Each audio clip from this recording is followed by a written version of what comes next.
Halo sahabat-sahabat Katolik terkini. Kali ini, Katolik terkini akan membagikan kisah menggembirakan yang datang dari Nigeria, di mana dua anggota dari Kongregasi Hati Tak Bernoda Maria, Bunda Kristus, atau IHM, yang sebelumnya diculik pada tanggal 7 Januari tahun 2025, kini telah dibebaskan.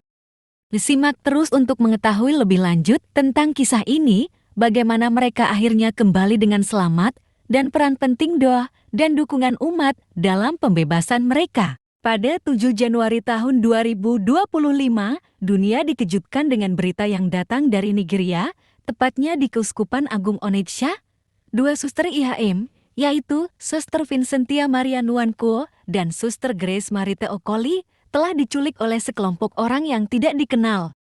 Kejadian ini terjadi di jalanan negara bagian Anambra, wilayah Tenggara Nigeria, ketika kedua suster tersebut sedang dalam perjalanan pulang dari pertemuan asosiasi vokasi mereka di Ogboji. Penculikan ini menjadi sebuah ujian berat, tidak hanya bagi keluarga besar IHM, tetapi juga bagi umat Kristen di Nigeria yang sudah lama menghadapi tantangan akibat kekerasan ekstremis dari kelompok-kelompok seperti Boko Haram.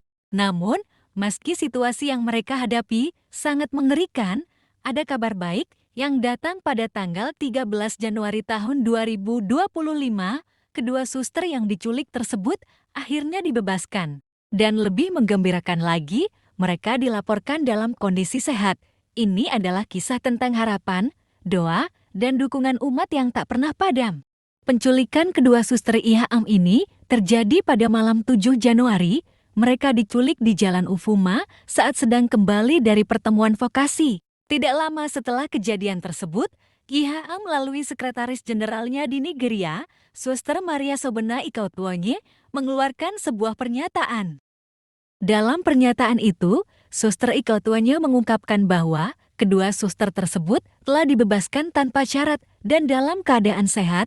Beliau juga menyampaikan rasa syukur kepada Tuhan dan ucapan terima kasih kepada semua orang yang telah mendukung melalui doa dan dukungan selama masa penculikan. Suster Ikautuonye bahkan menyebutkan bahwa mereka sangat menghargai semua doa yang dipanjatkan selama minggu-minggu yang penuh kecemasan dan ketidakpastian tersebut. Salah satu hal yang sangat ditekankan oleh Suster Ikautuonye adalah peran doa dalam pembebasan ini.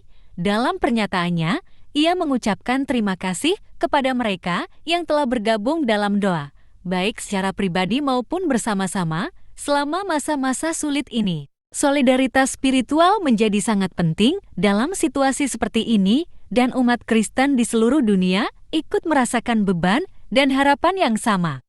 Suster Ikautuonye juga menyampaikan harapannya agar para suster yang diculik tersebut segera dibebaskan, dan akhirnya doa-doa yang dipanjatkan telah terjawab. Hal ini menunjukkan bagaimana kekuatan doa dan solidaritas umat dapat membuat perbedaan dalam situasi yang penuh ketidakpastian. Di balik cerita pembebasan ini, kita juga tidak bisa melupakan kenyataan yang lebih besar. Nigeria telah menghadapi kekerasan ekstremis Muslim yang serius sejak tahun 2009.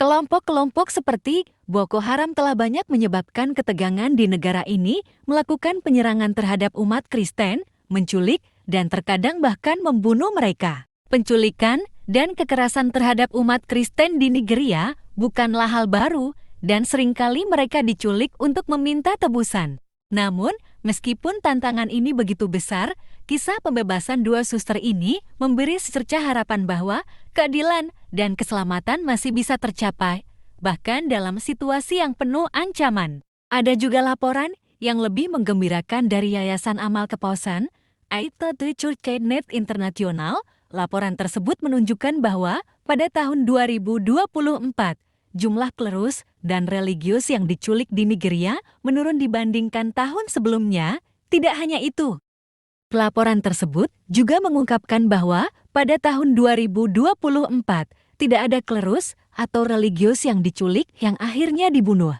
Ini adalah langkah positif yang menunjukkan bahwa meski tantangan tetap ada perubahan menuju arah yang lebih baik. Sekali lagi, kami ingin mengucapkan terima kasih kepada semua yang telah berdoa dan mendukung dalam situasi yang sulit ini. Kisah pembebasan Suster Vincentia Maria Nuankuo dan Suster Grace Marite Okoli adalah bukti bahwa meskipun ada banyak tantangan dan ketidakpastian, harapan dan doa tetap dapat membawa perubahan. Mari kita terus berdoa untuk keselamatan semua orang yang masih dalam bahaya, dan semoga Tuhan selalu memberkati kita dengan kedamaian. Mari kita juga bersyukur atas kebebasan yang telah diberikan kepada kedua suster ini, dan semoga kisah mereka menginspirasi kita semua untuk tidak pernah kehilangan harapan. Sobat-sobat Katolik terkini yang baik, jangan lupa untuk like, komen, dan subscribe, agar sobat-sobat Katolik terkini tidak ketinggalan dengan konten-konten lain yang akan kami bagikan.